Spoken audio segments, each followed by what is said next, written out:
اسرائیل کا ایران کے security advisor علی Larijani کو نشانہ بنانے کا دعویٰ۔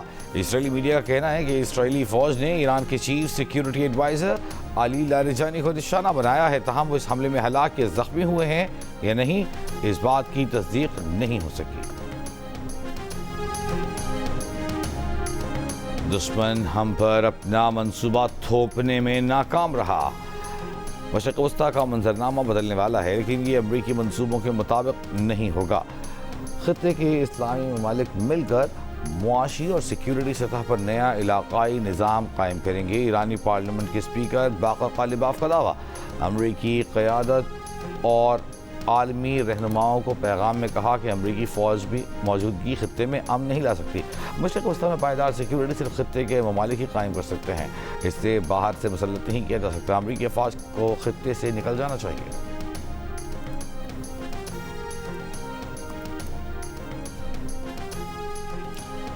امریکہ نے نیٹو کے دفاع پر اربوں ڈالر خرچ کیے اور ہمارے دفاع کے لیے وہ موجود نہیں۔ 40 سال سے ہم ان کی حفاظت کر رہے ہیں اور آپ اس جنگ میں شامل نہیں ہونا چاہتے۔ کچھ ممالک آبنائے ہرمز میں مدد کے لیے تیار نہیں، ہم نے انہیں خوفناک بیرونی خطرات سے بچایا ہے۔ امریکی صدر ٹرمپ کا عالمی قیادت سے ناراضی کا اظہار۔ برطانوی وزیر اعظم سے کہا کہ جنگ جیتنے کے بعد ہمیں آپ کے طیارہ بردار جہازوں کی ضرورت نہیں۔ کہا کہ جن ملکوں کا تیل ہرمز سے جاتا ہے وہ آگے آئیں۔ چین کا دورہ کرنا چاہتا ہوں لیکن امریکہ میں موجود رہنا ضروری ہے۔ چین کا دورہ 1 ماہ کے لیے ملتوی کرنے کی درخواست کی ہے۔ ترجمان چینی وزارت خارجہ کا کہنا ہے کہ امریکی صدر کے دورے کی تاریخ سے متعلق چین نے اور امریکہ میں رابطے میں ہیں۔ ایران کی مسلح افواج کے مرکزی کمان خاتم الانبیاء ہیڈ کوارٹرز کے ترجمان ابراہیم ذوالفقاری کی امریکی آپریشن ایپک فیوری کا نام ایپک فیئر رکھ لینے کی تجویز۔ کہا جنگوں کا فیصلہ سوشل میڈیا پر نہیں بلکہ میدان جنگ میں ہوتا ہے۔ ایرانی نائب وزیر خارجہ سعید خطیب زادہ نے خبردار کیا کہ امریکہ نے ایران میں زمینی فوج اتاری تو اسے ایک اور ویتنام کا سامنا ہوگا۔ کہا ایران جب تک ضرورت ہو لڑنے کے لیے تیار ہے۔ ایران فی الحال سفارتی حل پر توجہ نہیں دے رہا۔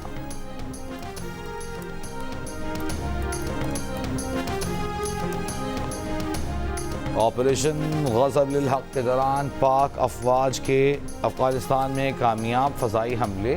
سیکیورٹی ذرائع کے مطابق پاک افواج نے 16 مارچ کی شب کابل اور ننگرہار میں افغان طالبان فوجی تنصیبات کو کامیابی سے نشانہ بنایا۔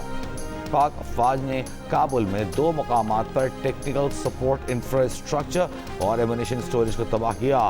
سیکیورٹی ذرائع کا کہنا ہے کہ ویڈیو میں فضائی حملے کے بعد دھماکوں کی وجہ سے بلند ہوتے شعلے دیکھے جا سکتے ہیں جو اس بات کی تصدیق کرتے ہیں کہ یہ بارود کا بہت بڑا ذخیرہ تھا۔ افغان طالبان کے ترجمان کا ڈرگ اسپتال کو نشانہ بنانے کا بیان مزے کا خیز ہے۔ سیکیورٹی ذرائع کا کہنا ہے کہ ننگرہار میں پاک افواج نے 4 مقامات پر افغان طالبان کی ملٹری تنصیبات کو نشانہ بنایا۔ ننگرہار میں ملٹری تنصیبات سے ملحقہ لاجسٹک انفراسٹرکچر تباہ کیا گیا۔ ننگرہار میں فضائی کارروائیوں میں ایمونیشن ٹیکنیکل انفراسٹرکچر کو بھی تباہ کیا گیا۔ پاکستان نے افغان طالبان رجیم کے بے بنیاد الزامات اور دعووں کو مسترد کر دیا۔ وزارت اطلاعات نے کہا ہے کہ امید اسپتال پر حملے کا دعویٰ گمراہ کن ہے۔ وزارت اطلاعات کے مطابق پاکستان کا اصل ہدف کیمپ میں موجود اسلحہ اور گولہ بارود تھا۔ اسپتال کثیر المنزلہ ہے جبکہ نشانہ بننے والا کیمپ فوجی اور عسکری ڈھانچہ تھا۔ امید اسپتال اور کیمپ کے درمیان بہت فاصلہ ہے۔ وزارت اطلاعات کے مطابق افغان طالبان رجیم کی طرف سے جس امید اسپتال پر حملہ کیے جانے کا دعویٰ کیا جا رہا ہے وہ کیمپ فینکس سے کئی کلومیٹر دور ہے۔ دہشت گردوں کے زیر استعمال اسلحہ اور آلات کے ذخیرے کو کیمپ فینکس کو گزشتہ رات نشانہ بنایا گیا۔ آبنائے ہرمز میں جہازوں کے لیے ایرانی منظوری لازمی قرار۔ امریکی جریدے بلومبرگ کے مطابق پاکستانی ٹینکر ایرانی ساحل کے قریب سے گزر کر محفوظ راستے کی علامت بن گیا۔ ایران کا غیر رسمی میرین ٹریفک کنٹرول نظام سامنے آنے لگا۔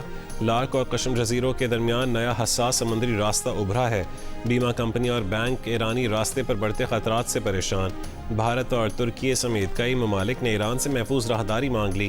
پاکستان کا تیل سے لدا ایک جہاز گزشتہ روز آبنائے ہرمز سے گزر کر اب پاکستان کی طرف رواں دواں ہے۔ پاکستان کو تجارت اور ٹرانزٹ تجارت کے لیے مکمل سہولت فراہم کرنے پر حکومت ایران کے شکر گزار ہیں. تہران میں پاکستان کے سفیر مدثر ٹیپو کا بیان. کہا کہ پاکستان اور ایران کے درمیان زمینی سرحد معمول کے مطابق فعال اور تجارتی سرگرمیاں جاری ہیں. سرحدی مقامات پر گرین چینلز فعال ہیں جو دونوں جانب اشیاء کی تیز تر ترسیل میں مدد دے رہے ہیں. پاکستان بھی تہران کے ساتھ بھرپور تعاون کر رہا ہے تاکہ جاری صورتحال کے باوجود تجارت متاثر نہ ہو.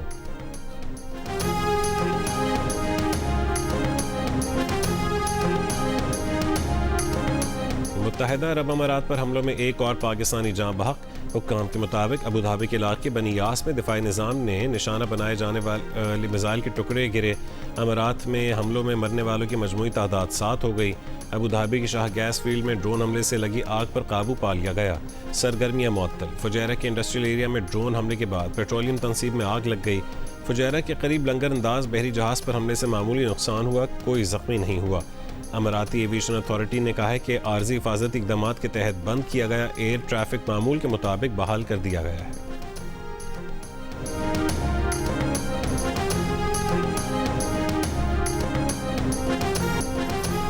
رحیم یار خان میں امدادی رقم کی تقسیم کے دوران دکان کی چھت گرنے سے جاں بحق 8 خواتین کی تدفین آج ہوگی.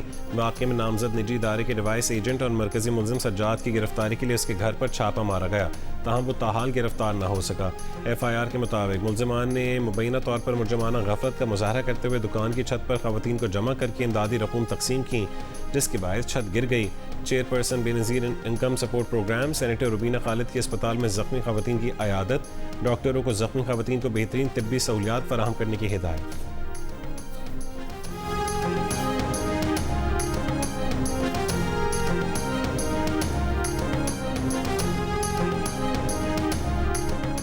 لاہور کے علاقے ہربنس پورہ میں 2 سال کے بچے کو قتل کرنے والی گھریلو ملازمہ گرفتار. پولیس کا کہنا ہے کہ مالک کے ڈانٹنے پر گھریلو ملازمہ نے 2 سال کے بچے کو قتل کیا. بچے کے والد کی مدعیت میں ملازمہ کے خلاف مقدمہ درج. نوشہر و فیروز میں درزی کی دکان میں آگ لگ گئی. دکان میں موجود عید کے کپڑے اور سامان جل گئے. پولیس کا کہنا ہے کہ آگ شارٹ سرکٹ کی وجہ سے لگی, تفتیش جاری ہے.